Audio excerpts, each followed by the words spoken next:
বিসমিল্লাহির রহমানির রহিম। আসসালামু আলাইকুম। সবাই কেমন আছেন? আল্লাহর রহমতে আশা করি সবাই খুবই ভালো আছেন। এই তো দেখুন, আজকে আমি আবারও একটা সাধারণ রেসিপি নিয়ে চলে আসলাম। বন্ধুরা দেখতেছেন কিন্তু মাংস হলে কি হবে, খুবই সাধারণভাবে রান্নাটা করব। তো এখানে আমি ব্রয়লার মুরগি এটা কেটে নিছি, ধুয়ে পরিষ্কার করে নিলাম। তো এখানে আছে পেঁয়াজ বাটা, এই তো আদা বাটা, এরপর রসুন বাটা, এখানে গরম মশলা আছে 6 পদের। তো সেগুলো আমি রান্না করার সময় কিভাবে দেব না দেব, তো কি কি মশলা সেটাও বলে দেব বন্ধুরা। এই তো দেখুন, এখানে শসা কেটে নিয়েছি আমি অনেকগুলো। তো এগুলো এখনো ধোয়া হয় নাই। চলুন আমি রান্নাটা শুরু করি। মুরগিটা ধুয়ে রাখছি, এটা আগে বসাই দিই, তারপরে এগুলো ধুইয়ে নেব বন্ধুরা। এটা হাঁড়ি গরম হওয়ার পরে দিয়ে দিচ্ছি সয়াবিন তেল স্বাদ অনুযায়ী। তো বন্ধুরা আগে দিয়ে দিচ্ছি পেঁয়াজ বাটা,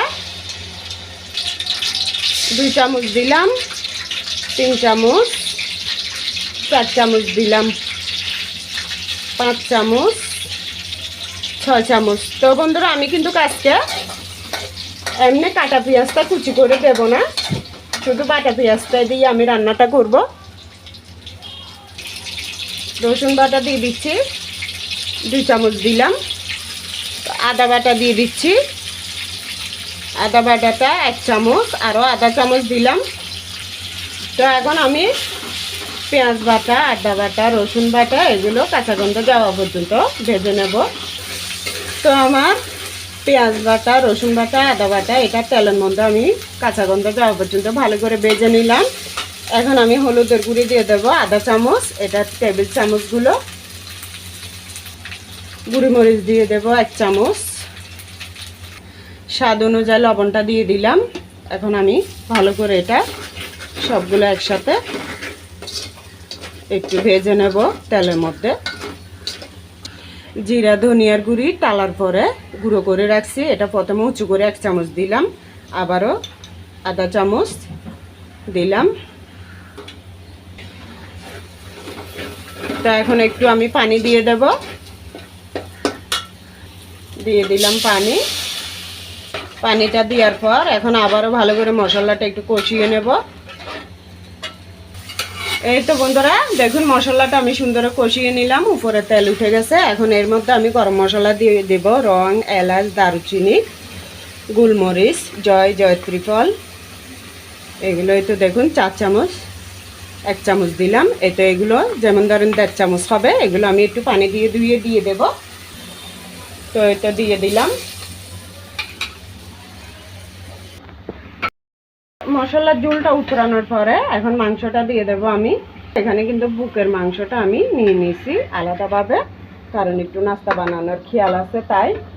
এই তো দিয়ে দিলাম। মাংসটা দিয়ে ভালো করে আমি এই মশলার মধ্যে আর পানি দেব না, আর মুরগির থেকে কিছুটা পানি বের হয়ে যাবে মাংসর থেকে। তো এর মধ্যে আমি 10 মিনিট পর্যন্ত ঢেকে ঢেকে কষিয়ে নেব। তো বন্ধুরা এই তো দেখুন মাঝারি আছে, এভাবে আমি 10-12 মিনিট পর্যন্ত কষিয়ে নিলাম। তো এটা ভালো করে কষানো হয়ে গেছে। তো বন্ধুরা এখন একটু পানি দিয়ে দিচ্ছি, ট্যাপের পানি। এগুলো কিন্তু কুসুম গরম, তাই আর গরম করলাম না। এটা আবারও আমি এভাবে 10 মিনিট পর্যন্ত একটু সিদ্ধ করে নিই, তারপর আমি শসাটা দেব।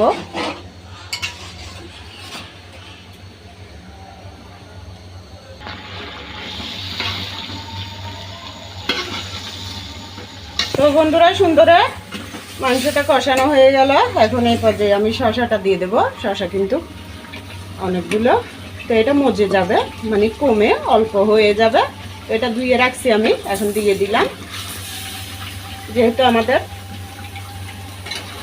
খাওয়ার মানুষ বেশি, তাই একটু বেশি দিতে হয়।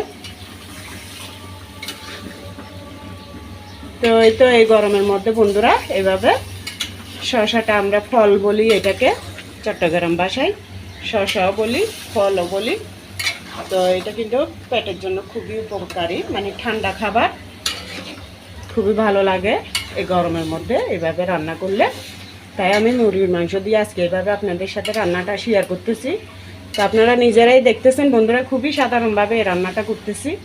তো আরেকটা কথা, আমি গরম মশলা দিছি যে ওখানে কিন্তু এক্সট্রা তেরা মশলা আছে অল্প করে, এর মধ্যে আবার কালো এলাচ আছে যে ওটাও আছে।